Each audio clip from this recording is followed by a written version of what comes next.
Hi, my name is Amalia Martinez, and I am a new applicant for the RANA position.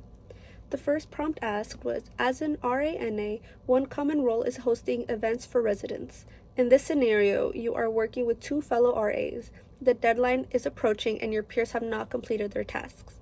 How would you proceed and ensure that everyone is being held accountable for completing their tasks?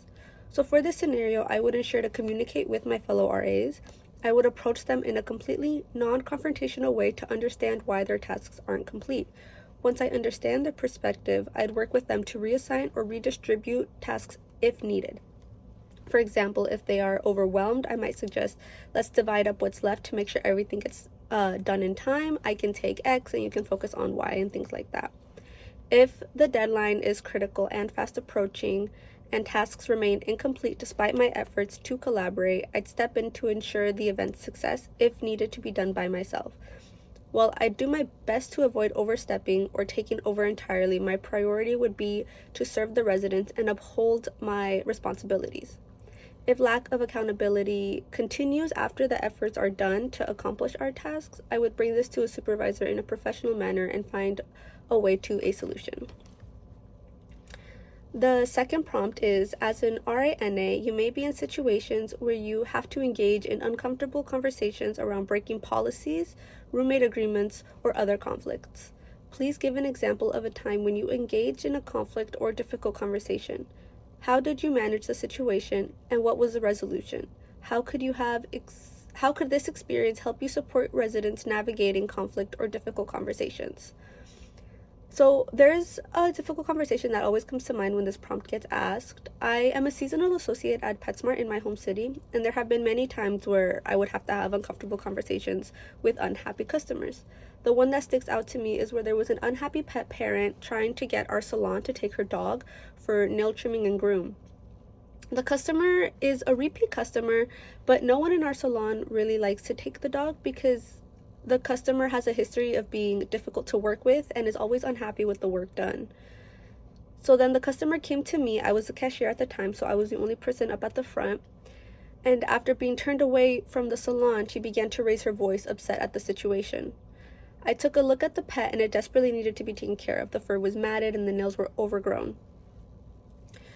The pet parent kept raising her voice. She was shouting at me at this point, telling me that it's not right to be turned away and that we're just using her for her money and other things like that.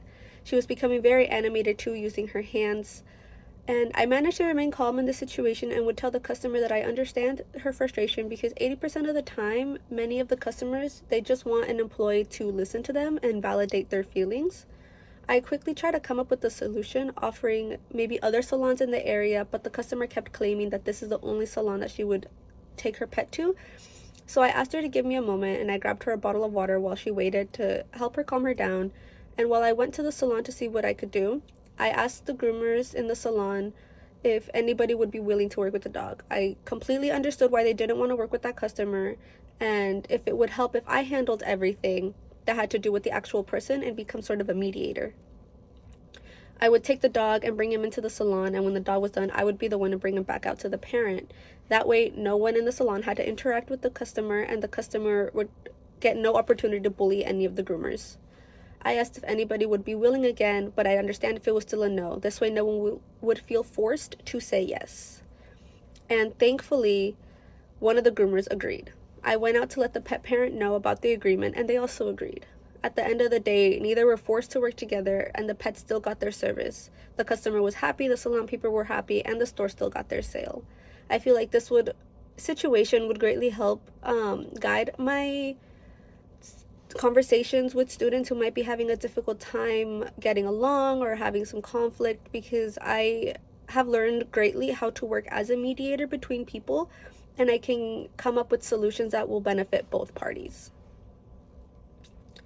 The third prompt is, you hear from one of your residents that they are having a hard time making friends and feel lonely. Their roommates have also come to you and expressed concern since the resident has not been going to classes. How would you address this situation? What resources could you utilize to assist you in navigating the scenario? So the way I would approach this is if this is happening at the beginning of the year, I know many colleges host many welcome events and socials for students to get to know each other and get comfortable within their space. So I would encourage that resident to try to attend some if they feel comfortable to try and meet new people. If the resident is not up for that, some encouragement to joining clubs at Cornucopia, for example, could help them find people that they share common interests with and build friendships from there. And if it is something outside of school that is affecting them and making them feel down and sad, I would express the resources we have on campus, like CAPS, if they want to keep it private and personal and simply want to talk to somebody about what they are experiencing. Doing this, I will give them the corresponding emails and numbers of who they can contact, and if they don't want to go through it alone, I would offer any help I could get in helping them go through the process. The fourth prompt is, as an RANA, you are tasked with forming relationships with your residents. One way you would do this is through intentional interactions. What would be your process to form relationships with residents who have different interests than you? How would you continue to build that relationship if you ran into resistance or avoidance from the resident? So first, I would start by recognizing that building relationships with residents who have different interests requires empathy, curiosity, and appreciation for diversity. I would focus on finding common ground and showing genuine interest in their perspectives, even if their hobbies or passions differ from mine. I would prioritize active listening to understand what matters to them by asking open-ended questions about their background, experiences, and preferences. I could learn more about their interests and values, which will help guide future conversations. I look for opportunities to connect through those shared experiences. And if I sense resistance or avoidance, I would respect their boundaries while also finding subtle ways to maintain connection. This might involve sending a friendly text or a check-in message, leaving a note of encouragement, or even just casually greeting them in a low-pressure environment, since building trust is a gradual process. I feel consistency is key to forming relationships, so I would continue showing up in ways that make them feel supported and valued, even if they are initially reluctant to engage. Over time, I believe that this can help break down the barriers and encourage openness and build a stronger relationship between me and the residents. The fifth prompt is, social justice and equity are core values in our department. Describe to us how you would use your own understandings of these topics in the RANA role to create a more equitable and inclusive spaces for students. So to create equitable spaces, I would continue to educate myself on social justice topics, including systemic inequalities, privilege, and intersectionality.